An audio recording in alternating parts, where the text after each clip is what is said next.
तो स्टूडेंट कैसे हैं? आई होप बढ़िया होंगे। मैं सुधाकर श्रीवास्तव आपके अपने YouTube channel Sudhakar sir classes पे आपका बहुत बहुत स्वागत करते हैं। आज हम लोग क्लास 12 का सोल्यूशन का बहुत इंपॉर्टेंट क्वेश्चन करने जा रहे हैं। तो चलिए स्टार्ट करते हैं, वीडियो को लास्ट तक देखिएगा, ठीक है। आज का जो फर्स्ट क्वेश्चन है, कह रहा है विच of the following units is useful in the relating concentration of the solution and it's vapour pressure. आपको कंसंट्रेशन का डायरेक्ट रिलेशन बताना है किसके साथ? Vapour pressure. एक कह रहा है मोल फ्रैक्शन होता है, पीपीएम का मतलब है पार्ट्स पर मिलियन, ठीक है। मास परसेंटेज की मोलैलिटी, आपने रॉल्स लॉ पढ़ा हुआ। रॉल्स लॉ में का रूल कहता है partial pressure is directly proportional to क्या होता है? मोल फ्रैक्शन, ठीक है। क्या होता है according to Raoult's law? Partial pressure directly proportional to क्या? Mole fraction. क्लियर है? तो इसका जो राइट आंसर होगा वो क्या बनेगा आपका? ए, मोल फ्रैक्शन, ठीक है। चलो नेक्स्ट क्वेश्चन कहता है, नेक्स्ट क्वेश्चन आज का कह रहा है ऑन डिसॉल्विंग शुगर, शुगर को क्या किया जा रहा है? वाटर में डिसॉल्व किया जा रहा है एट द रूम टेम्परेचर पर, ठीक है। फील कूल टू टच, वहां पे जो उसको फीलिंग आ रही है वो कैसी आ रही है? ठंडा होने की, ठीक है। Under which of the following cases this solution, हमेशा ध्यान रखो, एक तुम्हारी क्या होती है? एंडोथर्मिक रिएक्शन होती है। दिस सॉल्यूशन क्या होती है तुम्हारी? एंडोथर्मिक, ठीक है। आपको पता है दो तरीके की रिएक्शन होती है, एक होती है एक्सोथर्मिक, एक होती है एंडोथर्मिक। एक्सोथर्मिक वो रिएक्शन होती है जिसमें हीट रिलीज होती है, और एंडोथर्मिक वो रिएक्शन होती है जिसमें आपको हीट देना पड़े या फिर जब उसको आप टच करें तो वो फील कैसा लगे? कूल लगे, ठीक है, ठंडा लगे। तो डिस सॉल्यूशन क्या कहलाता है आपकी? एक हमेशा जान लो एंडोथर्मिक रिएक्शन होती है। क्लियर है? Clear? Dissolution of the sugar will be most rapid, ठीक है। अब चलते हैं, बात करते हैं और एक चीज ये भी समझते हैं, जो डिसोल्यूशन होता है अगर उसको टेम्परेचर इंक्रीज किया जाता है तो सॉल्युबिलिटी को वो हमेशा क्या करता है? सपोर्ट करता है। मतलब हमेशा ध्यान रखो, अगर आप लिक्विड में लिक्विड में क्या करोगे? उसका टेम्परेचर इंक्रीज करोगे तो डेफिनेटली सॉल्युबिलिटी क्या करती है? इंक्रीज करती है, ठीक है। आओ चलो इसका देखते हैं। एक कह रहा है सुगर क्रिस्टल इन ए कोल्ड वाटर, गलत हो गया। सुगर क्रिस्टल इन ए हॉट वाटर, ठीक है। और देखते हैं सुगर क्रिस्टल इन ए हॉट वाटर, ठीक है। ये बन सकता है पाउडर सुगर इन ए कोल्ड वाटर। जितने भी कोल्ड वाटर होंगे वाले क्या हो जाएंगे? कैंसिल हो जाएंगे, ठीक है। अब कह रहा है पाउडर सुगर इन ए हॉट वाटर। पहला काम, आप एक काम करिए, हमेशा कोल्ड वाटर वाले ऑप्शन को डिलीट करिए, ठीक है। तो ऑप्शन नंबर एक आपका क्या है? कोल्ड वाटर है।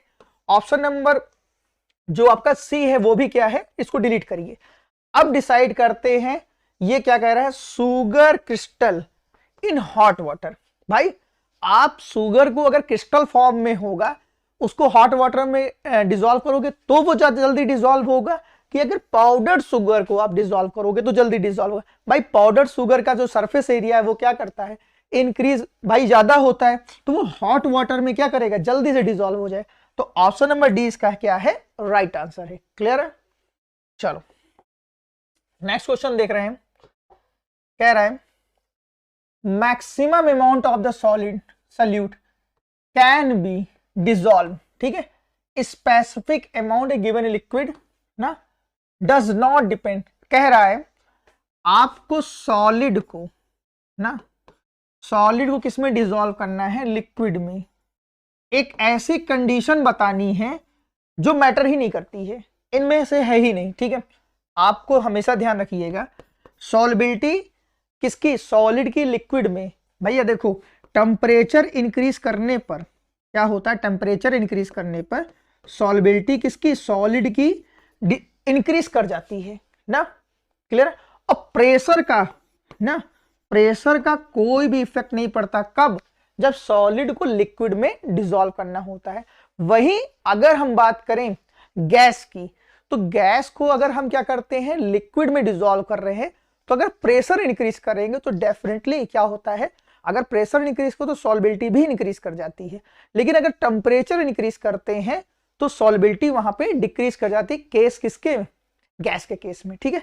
लेकिन यहां पर क्या होता है? अगर टेम्परेचर इंक्रीज करेंगे तो सॉल्युबिलिटी इंक्रीज करेगी, लेकिन अगर प्रेशर इंक्रीज करेंगे तो कोई इफेक्ट ही नहीं पड़ेगा, ठीक है। क्यों? क्योंकि सॉलिड क्या होता है, कंप्रेसिबल नहीं होता है। ठीक है, आओ देखते हैं टेम्परेचर। हाँ भाई, टेम्परेचर डिपेंड करता है, सॉल्यूट पे भी डिपेंड करता है, नेचर ऑफ द सॉल्यूट पे भी डिपेंड करता है। प्रेशर, इसका क्या है, राइट आंसर क्या होगा, सी। क्यों? क्योंकि ये कह रहा है डज नॉट डिपेंड, मतलब डिपेंड ही नहीं करता है। क्लियर है? चलिए आगे। आई होप आपको क्वेश्चन ये समझ में आया होगा। चलो नेक्स्ट क्वेश्चन समझते हैं। कह रहा है low concentration of the oxygen in the blood and tissue, ठीक है, of the people living in the high altitude. कह रहा है जो लोग हाई एल्टीट्यूड पे रहते हैं, मतलब ऊंची जगहों पे रहते हैं ना, पहाड़ों पे रहते हैं ना भाई, तो उनके जो टिश्यू होते हैं या फिर उनका जो ब्लड होता है उसमें ऑक्सीजन की क्वांटिटी क्यों कम होती है?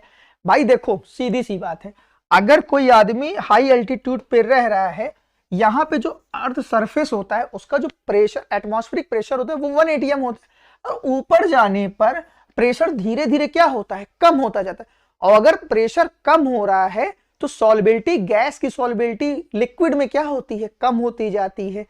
समझो, अगर मैंने क्या बोला, तो in case of gas, gas plus liquid में क्या होता है भाई, मैंने क्या बताया, अगर आप प्रेशर क्या करोगे, pressure is directly proportional to क्या होता है, सॉल्युबिलिटी।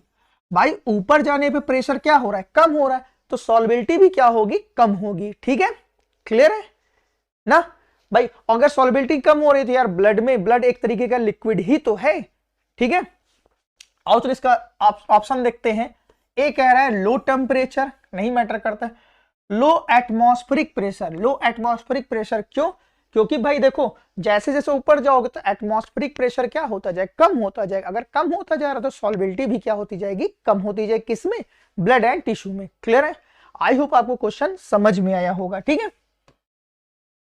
नेक्स्ट क्वेश्चन क्या कह रहा है, कह रहा है considering the formation of breaking and strength of the hydrogen bond, predict which of the following mixture will be show positive deviation. ठीक है, आपको पता होगा पॉजिटिव डेविएशन दो टाइप्स के होते हैं, एक पॉजिटिव डेविएशन होता है और एक नेगेटिव डेविएशन होता है। पॉजिटिव डेविएशन और नेगेटिव डेविएशन का मतलब क्या है? देखो, डेविएशन का मतलब वेपर प्रेशर का है। ठीक है, अगर हम बात करें एक्सपेक्टेड, ठीक है, एक्सपेक्टेड, हम एक्सपेक्टेड का मतलब हम सोच रहे हैं, और एक होता है प्रैक्टिकल वाला। ठीक है, अब देखो हमने सोचा कि इसमें से सपोज करो अगर केस 1 है, हमने सोचा कि 4 मॉलिक्यूल्स यहां पे क्या करेंगे, वेपर की फॉर्म बनेंगे। ठीक है, और बन कितने गए, अगर बन गए तुम्हारे कितने, 6 बन गए। 4 सोचा, 6 बन गए, तो इज कॉल्ड क्या, पॉजिटिव डेविएशन। ठीक है, और अगर आपने 4 सोचा, 2 बने, इज कॉल्ड क्या, निगेटिव डेविएशन। ठीक है, वेपर प्रेशर का। क्लियर? अब देखो आपको पता है कि 2 टाइप के डेविएशन होते हैं, यहां पे बात होने जा रही है positive deviation according to Raoult's law पे। ठीक है, अब देखो यहां पे क्या होता है, मेथनॉल। मेथनॉल का मतलब क्या होता है, CH3OH। ठीक है, और एसीटोन, ये क्या है तुम्हारा, कीटोन ग्रुप होता है, तो ये क्या बनेगा, C3H6O ना। ये दोनों ही क्या करते हैं, पॉजिटिव डेविएशन देते हैं। ये दोनों ही क्या होते हैं, पॉजिटिव डेविएशन देते हैं। और chloroform and acetone, nitric acid मतलब स्ट्रॉन्ग एसिड, और आपका वाटर, फिनॉल एंड एनिलीन, ये सभी क्या आपके देते हैं भाई, निगेटिव डेविएशन देते हैं। ये ध्यान रखना, जो बी है, सी है, और आपका क्या बी है, सी और डी है, ये सभी आपके क्या देते हैं, निगेटिव डेविएशन। ठीक है, ये आपके क्या देते हैं, निगेटिव डेविएशन। ठीक है, याद कर लीजिएगा। और जो मेथनॉल एंड एसीटोन है, ये आपका देता है क्या, पॉजिटिव डेविएशन। ठीक है, क्लियर है? चलिए नेक्स्ट क्या कह रहा है, नेक्स्ट क्वेश्चन हमारा कह रहा है कोलिगेटिव प्रॉपर्टीज ना। कोलिगेटिव प्रॉपर्टीज का मतलब होता है, कोलिगेटिव प्रॉपर्टी डिपेंड करता है number of the solute particles पे। ठीक है, तो कह रहा है कोलिगेटिव प्रॉपर्टी डिपेंड्स ऑन, और आपको बता दें कोलिगेटिव प्रॉपर्टी 4 तरीके की होती है। ठीक है, 4 तरीके की होती है, आपने पढ़ा होगा ना। तो कह रहा है the nature of the solute, भाई नेचर ऑफ द सल्यूट पे डिपेंड ही नहीं करता, मैंने तो पहले ही बता दिया ना। किस पे डिपेंड करता है? Number of the solute particle. Clear है? अगर number of the solute particle के बारे में बात हो रही तो डेफिनेटली वो किस प्रॉपर्टीज के बारे में डिस्कशन हो रहा है? कोलिगेटिव प्रॉपर्टीज के बारे में। ठीक है, तो ऑप्शन नंबर बी क्या है इसका राइट आंसर है। ठीक है, चलो नेक्स्ट क्वेश्चन देखते हैं। कह रहा विच of the following aqueous solution, aqueous solution का मतलब होता है जिसको भी हम बना रहे हैं वो किस में डिसॉल्व किया गया? वाटर में। एक्वागार्ड का नाम सुना है ना? एक्वागार्ड का मतलब ही होता है वाटर। क्लियर? अब कह रहा should have the highest boiling point. देखो ध्यान से समझना, बॉइलिंग पॉइंट का मतलब ही यही होता है, सपोज करो देखो जिसमें नंबर ऑफ पार्टिकल्स ज्यादा होंगे, ठीक है, जिसमें नंबर ऑफ पार्टिकल्स ज्यादा होंगे, अगर नंबर ऑफ पार्टिकल्स मैक्सिमम है तो डेफिनेटली उनका फोर्स ऑफ अट्रैक्शन क्या है? स्ट्रांग होगा। अगर फोर्स ऑफ अट्रैक्शन स्ट्रांग है तो डेफिनेटली उसका बॉइलिंग पॉइंट क्या होगा? ज्यादा होगा। क्लियर है? मैंने क्या बोला फिर से समझो, एक कोई क्लास है, अगर कोई क्लास है उसमें बहुत सारे बच्चे बैठे तो उनका फोर्स अट्रैक्शन स्ट्रांग होगा ना। अगर फोर्स अट्रैक्शन स्ट्रांग है तो डेफिनेटली आपको उनके बॉन्ड को ब्रेक करने में यार ज्यादा टाइम लगेगा। ठीक है, और उसे ही बोलेंगे हम लोग बॉइलिंग पॉइंट क्या? Highest boiling point. अगर किसी चीज को ब्रेक करने में ज्यादा टाइम लग रहा है तो उसका बॉइलिंग पॉइंट क्या है? हाई है। और अगर किसी के बॉन्ड को ब्रेक करने में कम टाइम लग रहा है उसका बॉइलिंग पॉइंट क्या है? लो है। ठीक है, अब देखो यहां पे क्या डिस्कशन होने जा रहा है। चलो अब देखो कह रहा है 0.5 m NaOH, ठीक है, 0.5 Na2SO4, 1 m NH4NO3 और तुम्हारा KNO3। ठीक है, अब ध्यान दो, देखो अगर हम ये बात कर ले हाईएस्ट बॉइलिंग पॉइंट ना, तो ये क्या होता है? TB is directly proportional to, लिख सकते हैं I direct to KB into M, हाँ या ना। और TB को लिख सकते हैं क्या ना, boiling point minus TB not. Clear है? अब देखो किसी भी प्योर सॉल्वेंट का ना, किसी भी प्योर सॉल्वेंट का TB नॉट जो होता है वो क्या होता है? कांस्टेंट होता है। तो इसको ये लिख सकते हैं TB is directly proportional to क्या? I। क्लियर है? बहुत इंपॉर्टेंट इक्वेशन लिख रहे हैं। क्लियर? अब देखो आपका यहाँ पे अल्फा नहीं दिया, अल्फा का मतलब डिसोसिएशन नहीं दिया। अगर डिसोसिएशन नहीं दिया तो उसको आप कितना कंसीडर करोगे? 100% कंसीडर करोगे। तो 100% कंसीडर करो तो आई की वैल्यू किसके इक्वल आ जाएगी? एन के इक्वल, हाँ या ना। आई किसकी वैल्यू किसके आ जाएगी? एन के इक्वल आ जाएगी। अब देखते हैं कौन सा कंपाउंड कितने आयंस में ब्रेक हो रहा है। जो जितने मैक्सिमम आयंस में ब्रेक होगा उसी का बॉइलिंग पॉइंट क्या होगा? हाई होगा। ठीक है, आओ देखते हैं। चलो एक मिनट। ठीक है, अब देखो NaOH की बात करें ना, अगर NaOH की बात करें तो देखो ये एक क्या होगा? Na प्लस और OH माइनस में ब्रेक होगा। ठीक है, अब देखो दूसरा वाला क्या हो रहा है? Na2SO4 क्या होगा? ये 2Na plus plus SO4 2 minus. Third वाला क्या कह रहा है? NH4 NO3, तो ये क्या होगा? NH4 plus ion plus NO3 ना। तो और ये वाला क्या होगा? KNO3। ठीक है, KNO3 K plus ion plus NO3 ना माइनस आयन। अब देखो यहां पे I की वैल्यू कितनी होगी? 2। यहां I की वैल्यू कितनी होगी? 2। क्लियर? और यहां पे कितनी वैल्यू होगी? 3, क्योंकि 2 प्लस 1 कितने आए? 3। यहां पे कितने हुए? 2। और यहां पे कितने हुए? 2। अब चेक कर लो, मैंने आपको पहले से ही बता दिया कि भाई I इक्वल टू N है, तो अगर जिसमें नंबर ऑफ आयंस क्या होंगे? ज्यादा होंगे, उसका बॉइलिंग पॉइंट क्या होगा? हाई होगा। ठीक है, तो B क्या है? B इसका क्या है? राइट आंसर है। क्लियर? चलो नेक्स्ट क्वेश्चन देखते हैं। कह रहा है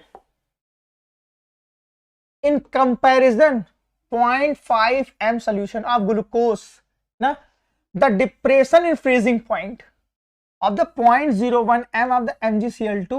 ठीक है, आपको इसमें क्या करनी है? कंपैरिजन करना है। पहले तो ये जानते हैं, फिर कह रहा है ग्लूकोज किसका डिप्रेशन इन फ्रीजिंग पॉइंट के बारे में डिस्कशन करना है। ठीक है, अब देखो जो ग्लूकोज है ग्लूकोज क्या होता है, डिसोसिएट ही नहीं होता है। लेकिन MgCl2 क्या हो जाता है भाई, MgCl2 अपने आयंस में क्या हो जाता है, ब्रेक डाउन हो जाता है। आपने क्लास 10th में ये तो पढ़ा होगा कि जब भी हम लोग क्या करते हैं, इलेक्ट्रिसिटी कंडक्ट करते हैं किसी इलेक्ट्रोलाइट से, तो शुगर वाले केस में इलेक्ट्रिसिटी कंडक्ट ही नहीं होती। क्यों?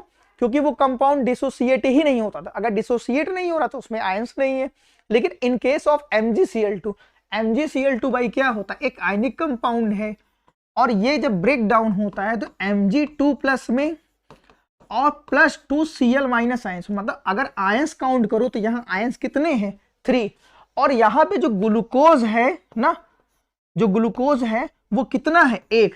तो अगर कंपैरिजन करोगे तो ये 3 टाइम्स बनेगा। ठीक है, तो इसका जो राइट आंसर बनेगा वो भाई क्या बनेगा, option number B, about the 3 times. ठीक है, क्लियर है, समझ पाए आई होप होगे।